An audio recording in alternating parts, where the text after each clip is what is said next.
জীবনে এমন কি আছে যা আপনাকে অজান্তে শিখরে পৌঁছে দিতে পারে বা আপনার পতনও ঘটাতে পারে?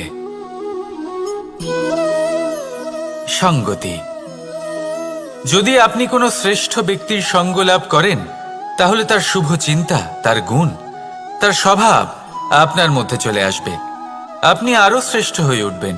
আবার সেখানেই যদি আপনি কোনো দুষ্ট ব্যক্তির সঙ্গতি লাভ করেন, কোনো খারাপ মানুষের সঙ্গতি লাভ করেন, তাহলে আপনার শুভ চিন্তা, আপনার গুণ, তা যে কখন আপনার থেকে কেড়ে নেওয়া হবে সেটা আপনি জানতেও পারবেন না। দেখুন, এই সঙ্গতি হলো অত্যন্ত গুরুত্বপূর্ণ। এই সঙ্গতি আপনার নিয়তি নির্ধারণ করে।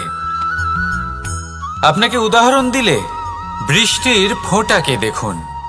যদি কোনো ফোঁটা গাছের পাতায় এসে পড়ে, তাহলে তা জীবন দান করতে পারে। যদি এমন কোনো ফোঁটা সাপের মুখে এসে পড়ে, তাহলে তা বিষে পরিণত হয়। যেমন সঙ্গ, তেমন নিয়তি।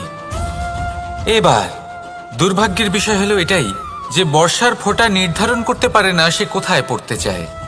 তার নির্বাচনের ক্ষমতা নেই। কিন্তু আপনার কাছে তো বিবেক আছে, আপনি ভাবতে পারেন, চিন্তা করতে পারেন। তাহলে আপনি ভাবুন, আপনি কি এমন সঙ্গ চান যা শ্রেষ্ঠ, নাকি এমন সঙ্গ চান যা অশুভ?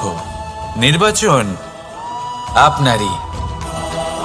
শ্রেষ্ঠ সঙ্গ বাছুন আর আমার সাথে ভালোবেসে বলুন, রাধা রাধা। আমাদের জীবনে অত্যন্ত গুরুত্বপূর্ণ একটা আশা বসবাস করে, বিশ্বাসের রূপে। বিশ্বাস যা আমরা ঈশ্বরের ওপর করি, ভাগ্য, প্রারব্ধের ওপর করি, নিয়তির ওপর করি। যখনই ভালো কিছু হয় আমরা বলি এ হলো ঈশ্বরের দয়া। যখন খারাপ কিছু হয় আমরা বলি এ হলো ঈশ্বরের মায়া।